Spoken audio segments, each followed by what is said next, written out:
Hello guys, what's up you all? Welcome back to my channel. It's your girl Chisom here again, and this is Mrs. Lekwa's series. If you're just meeting me for the very first time, you're highly welcome to my channel. Do consider being a part of this amazing community we are building here. Subscribe, bring your seats, sit down and engage. Don't just watch the video, give it a thumbs up so that YouTube can recommend it to other users. And also put down your comments. Your comment matters a lot to me. It's engaging, it makes us learn as you're asking questions. Other people are learning from your questions, okay? It's still okay if you want to send it in box, but if you don't mind putting it up in the comment section, I will really appreciate that. And to all my old and returning subscribers, of course, you guys know that you're the real MVPs. Thank you so much for all your support, for all your engagements, for coming back to watch my videos, and for clicking on my videos each time you see it pop up. Thank you so much. You guys are amazing.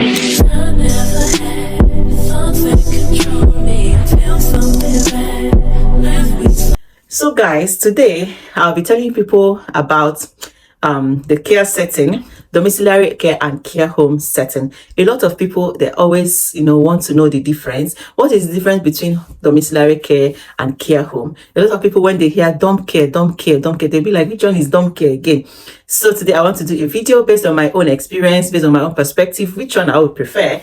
After this video, let me know in the comment section which one you prefer, okay? All of them are still healthcare, all of them are still care work, but it depends on the setting and the location of the job. I'm a healthcare assistant and I work in a care home, okay?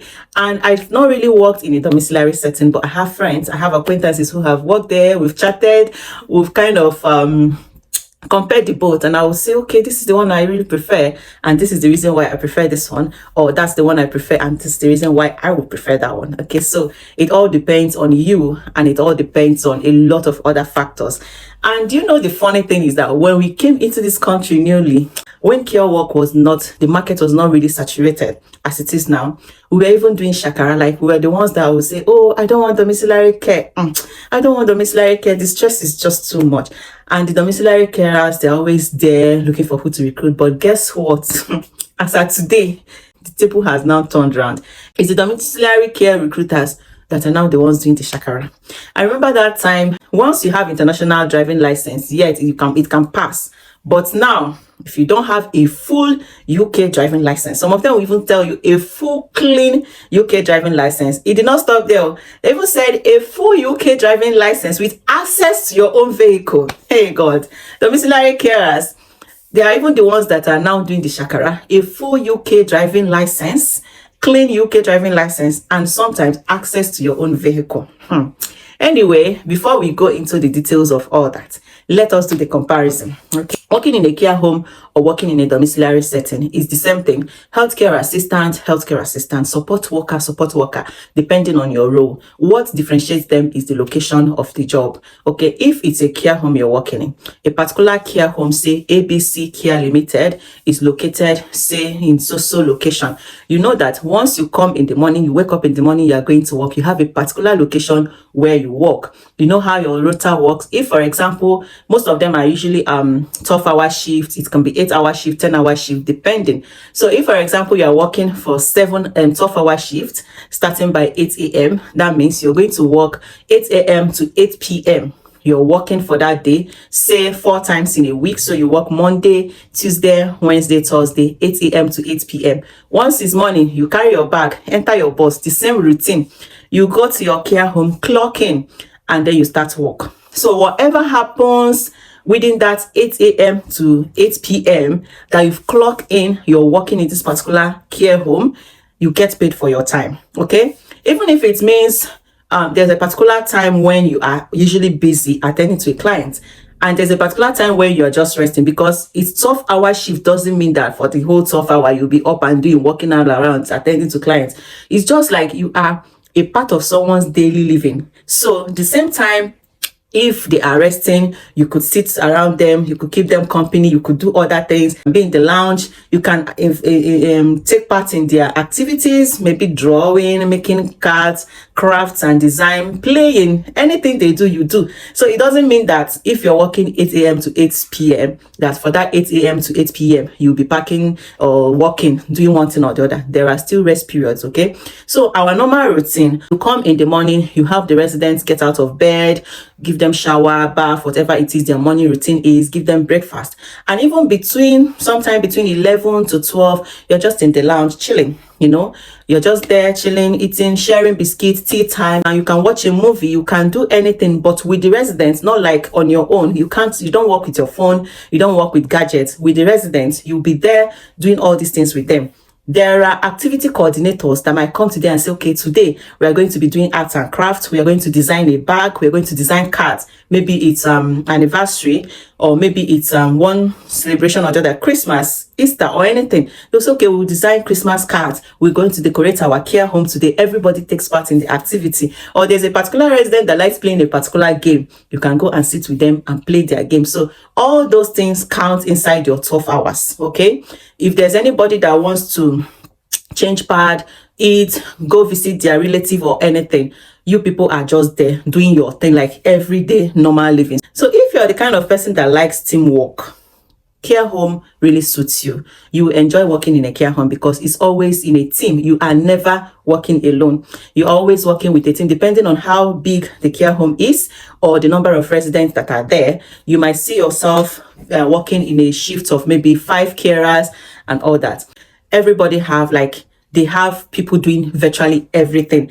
It's not you that will be the one to wash their clothes. Your own is after changing the residents' clothing, you put it in the laundry basket. There are people in the laundry department who comes to pick up the clothes for laundry. There are people in the housekeeping department who cleans the room, washes the toilet. There are people in the kitchen who makes our food. They bring up the food, you serve your resident, pack their plates, go and give them. You only clean the dining area where your residents have used. You clean their dining area, make sure their room is in order, keep their room in a good temperature, make sure that their linen is neat. You change their linen, change them, just make them feel comfortable. That is just your role.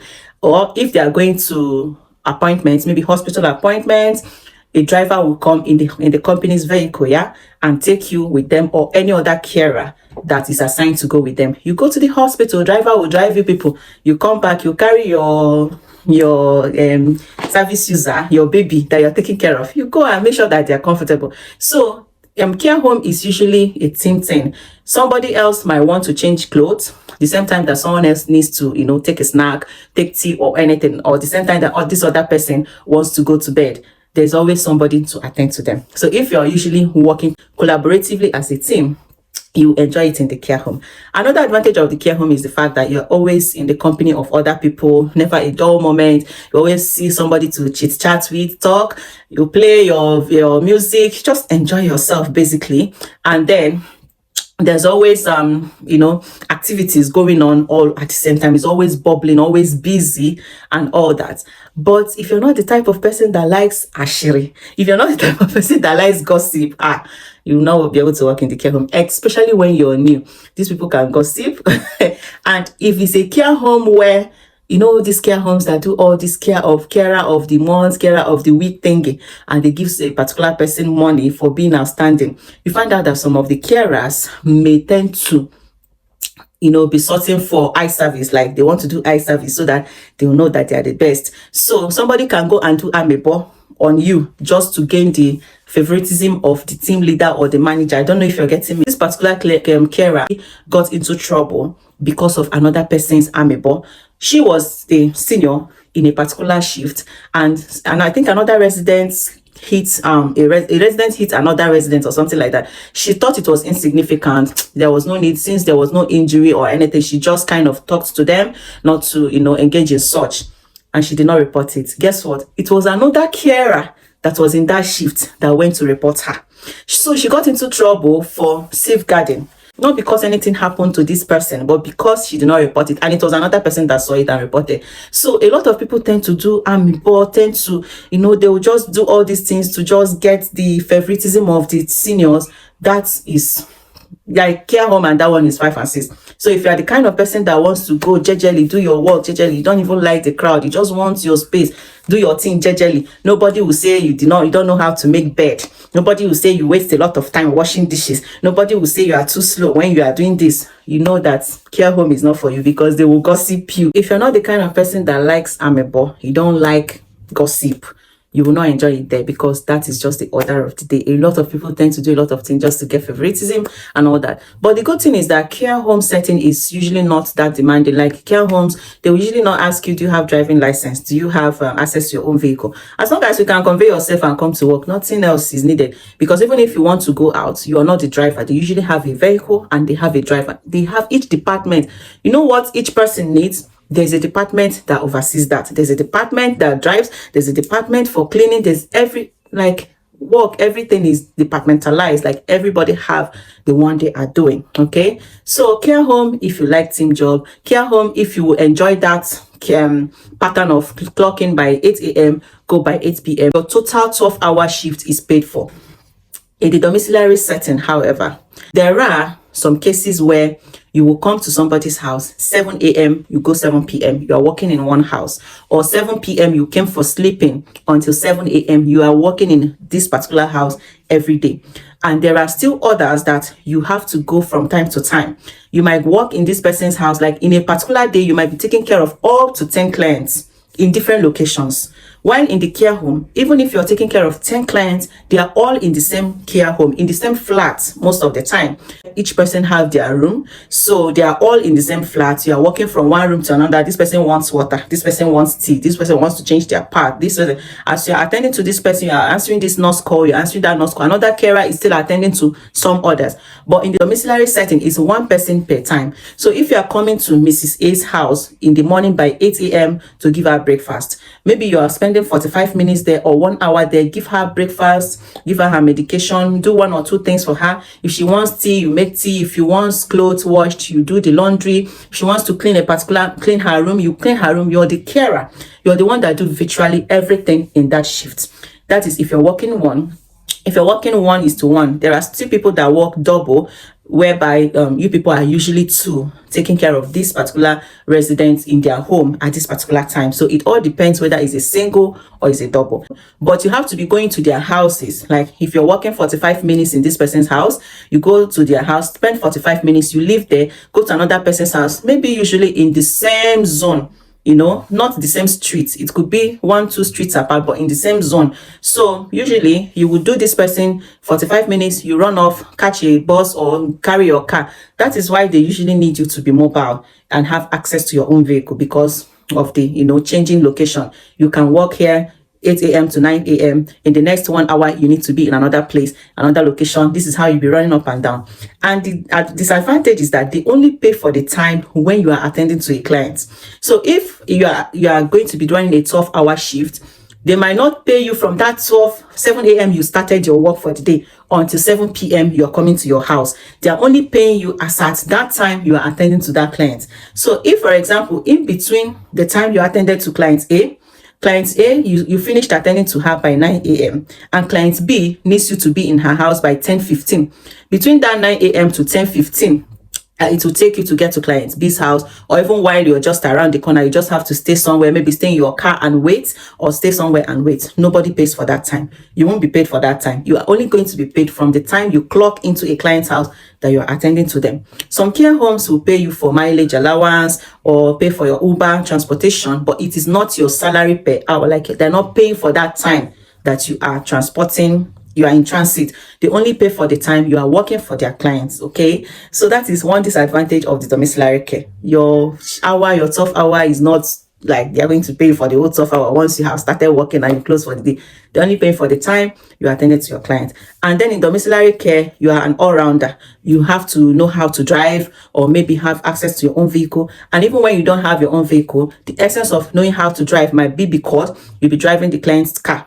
So if your client has a car and they need to go to shopping or they need to go to the hospital, you might be the one driving them to the hospital. driving them to shopping, or carrying the car to run errands for them. You are an all-rounder. It's just that you might not be doing it for a particular person all the time. Maybe what you did for this person is laundry. What you're going to be doing for this other person is medication administration, or taking them out for a walk, or even walking their dog. Yes, in domiciliary setting, you have to learn how to work with your client's pet. Whatever it is in their house, you have to get acquainted. So some of them say, even when you're applying for the job, they will tell you that the clients have a dog. Go, are you able to work with their dog? If you know that you are scared of dog, please don't apply, because you'll be the one taking care of virtually everything, depending on what they have need for. Basically, the main difference is that you are working in the client's home. Okay, sometimes their family members might be there, their kids might be there, their grandchildren might be there doing their thing. Your own is to come face the clients you came to take care of them, and that is it about domiciliary care. So if you're the kind of person that likes that kind of flexibility, you can always pop in, pop out, go to different locations and work on your own at your own pace. Nobody is there to monitor what you're doing, how you're making the bed, or how you're doing this. You just work at your own pace. Yes, domiciliary setting, you're going to enjoy it there. Apart from it, I personally would prefer the care home. Some other person might say, okay, I don't want care home. I beg, it's too busy. Let me just do my own thing, as if I'm just in my house, you know, just alone in your own space, doing your own thing. Some people might prefer it. It's just about it. In terms of the difference, sometimes also, if it's in the NHS, you can either be working in a hospital, or even NHS do have domiciliary setting too, where you are working in a dorm setting in somebody's house, but you are an NHS staff. Or you're working in a hospital, in a reamblement center, or whatever it is. They are all care workers. They are all support workers. So in the next video, I'm going to be doing the difference between healthcare assistant and a support worker. There are still differences, okay? But this video is just about the location, being in the healthcare, in the care home, or domiciliary setting. So which one would you prefer? I hope by now you're able to understand the difference between the care home and a domiciliary setting, and you'll be able to make choices based on when you're applying for that job, so that when you're applying for that job, you understand what the job entails. Domiciliary, care home, these are the differences. So personally, I prefer the care home, because once you come in the morning, you clock in, your day have started. Whatever happens, you're sure that your 12-hour shift is covered, and you're not running from one house to another, especially when you're not mobile. You job bosses, you run around. Like, the job is sweet. Domiciliary care work is sweet, but the main cocoa is the running up and down from one location to another. Many people, that is usually what they complain about. Okay, so guys, I hope you enjoyed the chit chat, and I hope the video is quite informative. Until my next video, I'll be catching up with you. If you've not subscribed, please, this is the time to hit that subscribe button. Give this video a thumbs up, so that YouTube will recommend it to so many other users, and so that I'll be encouraged to do more of videos like this. Okay, if there's anything I didn't mention in this video that you want to know about, don't forget to drop it in the comment section. We will talk about it. Okay, until my next video, guys, do take care of yourself, love yourself, and always be positive. Bye bye.